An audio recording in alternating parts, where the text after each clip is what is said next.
आपको बताना पड़ेगा क्या कहा उन्होंने क्या नहीं कहा। आपने 65 करोड़ वाला जो बजट था उसको लेकर कुछ सवाल उठाए थे। उनका ये मानना है, वो जो कह रहे हैं आज जो प्रेस कॉन्फ्रेंस की है, कि आप टारगेट कर रहे हैं उन्हीं को, कहीं ना कहीं इस चीज़ को। जुलाई गठबंधन को 2000 बताया इसको। जुलाई 2023 में माननीय विधायिका सुची चौधरी जी का फेसबुक देखिए, उसमें उन्होंने स्वयं लिखा है कि उन्होंने मुख्यमंत्री जी को महाराज जी कहा है कि महाराज जी के द्वारा ये पैसा भेजा गया है। और उसमें उन्होंने जो पहला पॉइंट है उनकी फेसबुक में वो है कि रावली का जो बांध है, एफ्लक्स बांध जो है बैराज का, उसका रख रखाव के लिए पैसा आया है। जैसे आप जानते हैं वो बांध बिल्कुल कटने वाला था, भगवान की कृपा से ही बचे हैं। मैं बहुत बहुत बधाई देना चाहूँगा प्रशासन को और सारे विभाग और उन गांव वासियों को जिन्होंने दिन रात मिलकर, उन गरीब बेचारे बंगालियों ने जिन्होंने दिन रात एक करके और इसे रोक दिया, गंगा जी को रोक दिया। नहीं तो ये अगर बांध टूट जाता साहब तो पानी कहाँ तक आता है इसकी हम कल्पना कर सकते, कितना नाश होता है इसकी भी हम कल्पना नहीं कर सकते। तो इस वजह से ये प्रश्न उठाना कि आखिरकार सरकार के द्वारा, मुख्यमंत्री के द्वारा चिंता जताई गई थी, उन्होंने ये पैसा भेजा था। उन्होंने तो अभी कुछ दिन पहले ये भी आदेश दिए हैं कि इनकी निगरानी की जाए, जितने भी डैम हैं हमारे, जितने भी बांध हैं हमारे, इनकी निगरानी रखी जाए, कहीं ये कहीं टूट ना जाए। तो मुख्यमंत्री और सरकार सचेत है। प्रश्न ये है कि जो मुख्यमंत्री के आदेशों का क्रियान्वयन कर रहे हैं ज़मीन पर, ज़िले में, उन्होंने ये कार्य क्यों नहीं किया?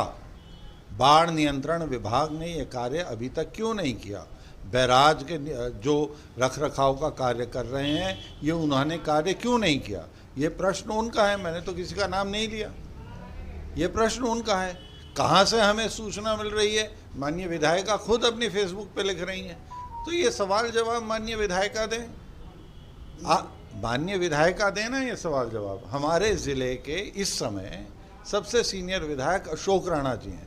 आप सब पत्रकार लोग हैं, बड़े सचेत हैं, सब राजनीति जानते हैं, समझते हैं। मैं आप सबसे एक चैलेंज से सवाल पूछता हूं और आप जवाब नहीं दे पाएंगे। अशोक राणा जी की पत्नी का नाम बताइए। 89 में विधायक बन गए थे, अशोक राणा जी की पत्नी का नाम क्या है? ये फैमिली की कोई दुकान या कारोबार नहीं है सर। जो होता है विधायक, काम उससे लिया जाता है, प्रश्न उससे पूछा जाता है, काम उसे करना पड़ता है, क्योंकि कोई केवल वो ही अधिकृत है विधानसभा के अंदर जाने के लिए, केवल वो ही अधिकृत है भारतीय जनता पार्टी की बैठक में अंदर आने के लिए। ये तो जिले की बैठक में आप वैसे घुसे जाएं बिना बुलाए तो वो अलग बात है, मगर प्रदेश कार्य समिति में आप परिवार का सदस्य एंट्री नहीं कर सकता। जो प्रदेश कार्य समिति का सदस्य होगा या विधायक होगा वो ही जाएगा। तो ना ये पार्टी की परंपरा है, ना ये सरकार की परंपरा है कि सारा परिवार बोलने लगे। तो आप ये कह रहे हैं कि विधायक प्रतिवाद प्रेस कॉन्फ्रेंस नहीं करनी चाहिए?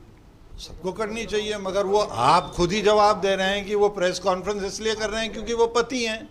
तो ये पतियों का कब से इसमें कब से परिवार का जोड़ हो गया, हमें तो समझ में नहीं आया। यानी कि उनकी आज की पीसी करना जो है पार्टी का संविधान उसके विपरीत है। निश्चित रूप से परंपरा के और नियमों के मैंने तो कभी नहीं देखा सर कि प्रदेश अध्यक्ष की पत्नी आ रही हैं या प्रदेश अध्यक्ष के पुत्र आ रहे हैं बैठक में। आज बड़े गंभीर उन्होंने आप पर निजी आरोप भी लगाए, बहुत अच्छा गंभीर आरोप लगाए। दूसरी बात उन्होंने ये भी कहा, आपके जो आपके सपोर्टर हैं, कुछ सोशल मीडिया पर कुछ कमेंटबाजी हुई होगी कि अपनी सुरक्षा बढ़ा लें, सचेत रहें, इस तरह की बात आपकी जानकारी में आई है या नहीं? पहली बात तो ये है सर कि मेरा कोई सपोर्टर नहीं है। मैं 91 से भारतीय जनता पार्टी का कार्यकर्ता हूँ और मेरी पार्टी के जितने भी कार्यकर्ता हैं वो सब समकक्ष हैं। कुछ समय के लिए पार्टी हमें सिर्फ व्यवस्था चलाने के लिए कोई पद दे देती है। मैं भाग्यशाली हूँ सर, मैं एमपी बना, मंत्री बना, एमएलए बना, बार बार ये पद मुझे मिले। जब नहीं होते तो हम सब समकक्ष कार्यकर्ता हैं।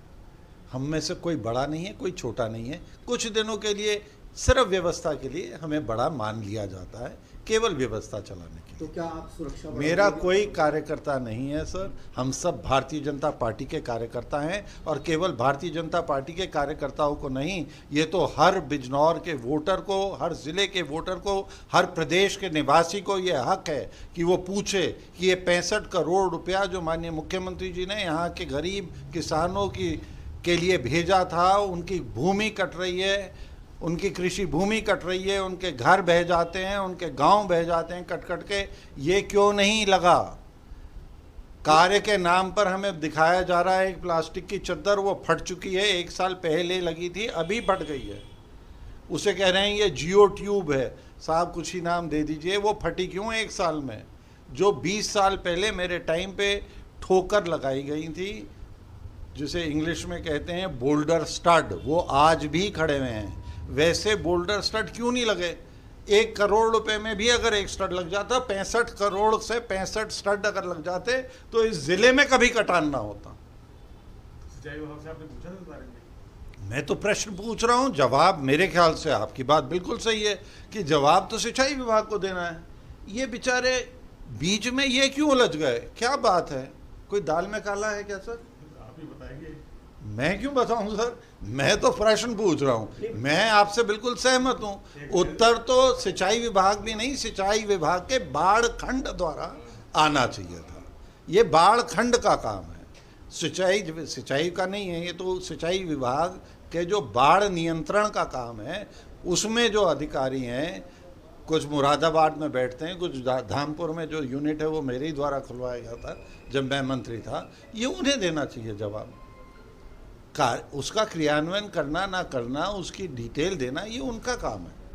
विधायक जी का ये कहना है, विधायिका जी का, कि ये 65 करोड़ तो इस तटबंध के लिए आया ही नहीं था, MP साहब को तो ये पता ही नहीं है। सही बात है, मगर उन्होंने ही अपनी फेसबुक में लिखा है। मैं आपको अभी भेज देता हूँ उनकी फेसबुक का लिखा हुआ। उनसे पूछिए या बताइए कि कृपया करके ऐसी सूचनाएं देके हम हमारे ज़िले की सीधी सी जनता को ऐसे भ्रमित ना करें। अगर नहीं भेजा था और अगर ये काम नहीं था तो उसमें पहला बिंदु लाल स्याही से लिखा हुआ है। पहला बिंदु लाल इंक से है, बैराज के तटबंध का रखरखाव। मैं आपको भेज दूंगा। आज की प्रेस कॉन्फ्रेंस के बाद क्या आप हाईकमान को शिकायत वगैरह करें, जो नाराजगी है इस बात को लेकर? ये प्रेस कॉन्फ्रेंस तरह के नहीं करनी चाहिए। हमें काम से मतलब है। माननीय मुख्यमंत्री जी द्वारा जो एक भी पैसा भेजा जा रहा है वो जनता के काम में, जनता के सदुपयोग में, गरीबों के लिए लगे, क्योंकि उन्हें गरीबों की चिंता है। ऐसा ईमानदार प्रधानमंत्री और मुख्यमंत्री ना देश ने कभी देखा, ना कभी देख पाएगा। मुख्यमंत्री जी की बहन एक चाय का ढाबा चलाती हैं हाईवे पे उत्तराखंड में। प्रधानमंत्री जी की माँ जब आखिरी बार वोट डालने गई तो वो साइकिल रिक्शा से गई।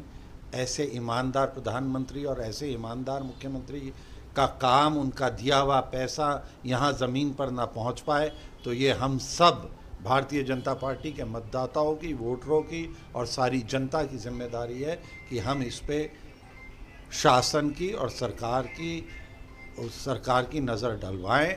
मैं निश्चित रूप से जांच की मांग ऊपर तक करूंगा और मुझे पूरा विश्वास है इस काम में जांच होगी। विधायक पति जी ने कुछ निजी हमले भी किए हैं आप पर, भगवा वस्त्र पर भी कहा है कि रावण की संज्ञा दी है आपको कि रावण भी पहनता था भगवा वस्त्र और वो जनता को बदलाने का काम करता था, तो इसके बारे में आप क्या कहेंगे? इस बारे में मैं तो साहब बहुत सालों से भगवा वस्त्र पहन रहा हूँ। एक बात, ये कुर्ता पहन रहा हूँ। दूसरी बात ये है कि मैं समर्पित कार्यकर्ता हूँ। ये तो अभी आए हैं पार्टी में, 2017 के चुनाव में आए हैं। 2017 में जिन वजहों से ये आए गए, वो पूरा गांव जेल में पड़ा रहा। आज भी इनसे चंदा वसूला जाता है वकीलों को पैसे देने के लिए। वकील कौन है ये भी सबको पता है ना। गांव वालों से पूछिए साहब, जो जेल में भी पड़े रहे 3 साल तक और चंदा भी जमा कर करके इन्हें देते रहे। इनकी बेल हो गई और गांव वाले अंदर ही पड़े रहे हैं जी। ये पेदा कांड से लाभ किसका हुआ ये सबको नजर आ रहा है। ये उनका ये भी कहना था प्रेस कॉन्फ्रेंस में, आप मुख्यमंत्री कार्यशैली पर सवाल उठा रहे हैं। मुख्यमंत्री की कार्यशैली पे तो कोई मूर्ख ही सवाल उठाएगा, और मेरे जैसा समर्पित कार्यकर्ता जिसने, उन्होंने बिल्कुल सही बात कही, जिसने अपना रंग भी पार्टी के आज से नहीं इतने सालों से एक ही रंग का कुर्ता पहन रहा हूँ, जब ऐसे व्यक्ति पे ये प्रश्न उठा रहे हैं तो मैं इनका, ऐसे लोगों का जवाब देना भी उचित नहीं समझता। और जो अन्य बातें उन्होंने कही हैं कि अपनी सिक्योरिटी बढ़ा लो, ऐसी धमकी देना मेरी पार्टी की ना परंपरा है, ना मेरी पार्टी की नीति है, ना मेरी पार्टी का संस्कार है। इन्हें फिर से सोचना चाहिए, शायद ये गलत पार्टी में आ गए। अगर ऐसी भाषा का इस्तेमाल करना था तो और बहुत अन्य दल हैं, हमारी पार्टी को तो क्षमा करें।